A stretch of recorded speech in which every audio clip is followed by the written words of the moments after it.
অভয় ধর্ষণ খুনকে বিরলের মধ্যে বিরলতম অপরাধ বলে মানল না শিয়ালদহ আদালত। মৃত্যুদণ্ডের পরিবর্তে আমৃত্যু কারাবাসের সাজা শুনিয়েছেন বিচারক অনির্বাণ দাস।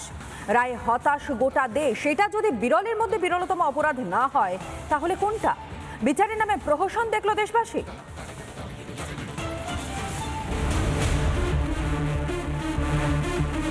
কর্মস্থলে চিকিৎসককে ধর্ষণ করে নৃশংসভাবে খুন, বিষয়টি কি এতটাই সাধারণ? আর 5টা চুরি ছিনতাইয়ের মতো? তাহলে কেন অভয়ার ধর্ষণ খুনকে বিরলের মধ্যে বিরলতম অপরাধ হিসেবে গণ্য করল না শিয়ালদহ আদালত?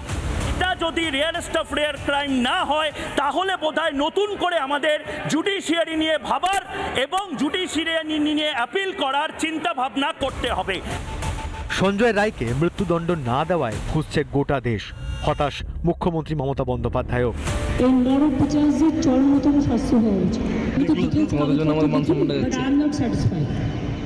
কারণ আমি ফাঁসি হলে অন্তত মনকে সান্ত্বনা দিতে পারি।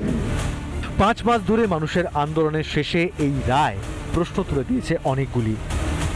এতদিন ধরে এত লড়াই, এত আন্দোলন, এত প্রতিবাদ, এত প্রশ্ন করার পরে এই রায়ের পর আমরা সত্যি ভাষাহীন।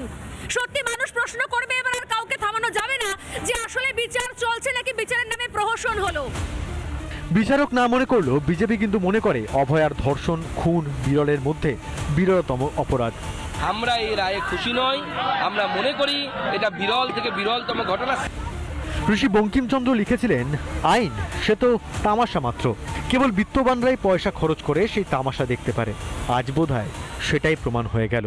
চন্দ্র চট্টোপাধ্যায়ের রচনাবলী তো আমরা নিষিদ্ধ করিনি, এবং সেখানে লেখা হয় বড় বড় গোটা হরফের কথাগুলো আইন সে তো বড় লোকের বিষয়। এই বড় লোকের মধ্যে বড় অর্থাৎ টাকায় বড়, প্রভাবে বড়, সব রকম বড়ই নিশ্চয়ই আছে। না হলে এটা একটা ভয়ঙ্কর কথা বলে ফেলেছে আজকে, এই ওটা অন্যায় কথাবার্তা যে এটা বিরলতম ঘটনা নয়, তার মানে এটা স্বাভাবিক ঘটনা। অভয়া মামলার রায়কে বিচার ব্যবস্থার অসংবেদনশীলতা হিসেবেই দেখছেন জাতীয় মহিলা কমিশনের প্রাক্তন চেয়ারপারসন। आज परिवार भी दुखी होगा और हम सब जो इस केस को फॉलो कर रहे थे हम सब दुखी हैं। एक जजेस की इनसेंसिटिविटी भी बताती है कि इतना बड़ा केस रेयरेस्ट ऑफ रेयर नहीं कहा गया, तो वो भी एक इनसेंसिटिविटी है जुडिशरी की। আদালতের রায়ে চূড়ান্ত হতাশ অভয়ার বাবা মা, কিন্তু শুধু বিচার ব্যবস্থাকে দুষতে রাজি নন অভয়ার বাবা। কে কোনো সিদ্ধান্ত নিতে গেলে তার প্রমাণ তথ্যের উপরে সমস্ত সিদ্ধান্ত নিতে হয়। সিবিআই সে সমস্ত তথ্য প্রমাণ প্রকাশ করতে পারেনি বলেই আজকে জজ এই কথা বলতে বাধ্য হয়েছে। এটা যদি বিরলের মধ্যে বিরলতম অপরাধ না হয় তাহলে কাকে বলা হবে? নিম্ন আদালতের রায়কে চ্যালেঞ্জ করে হাইকোর্টে যাচ্ছে রাজ্য সরকার। অভয়ের বাবা মায়ের জন্য হাইকোর্ট সুপ্রিম কোর্টের দরজা খোলা, কিন্তু শিয়ালদহ আদালতে যা হলো সেটা বিচারের নামে প্রহসন ছাড়া আর কি? আপনারা হতাশ হয়ে পড়লে আমরা সাহস পাবো না, তাই আমাদের সাহস জোগানোর জন্য আপনারাও অধৈর্য হবেন না, হতাশ হবেন না। বিচার আমরা ঠিক ছিনিয়ে আনবো।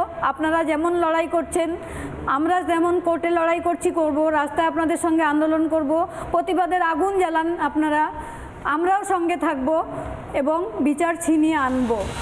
রিপাবলিক বাংলা।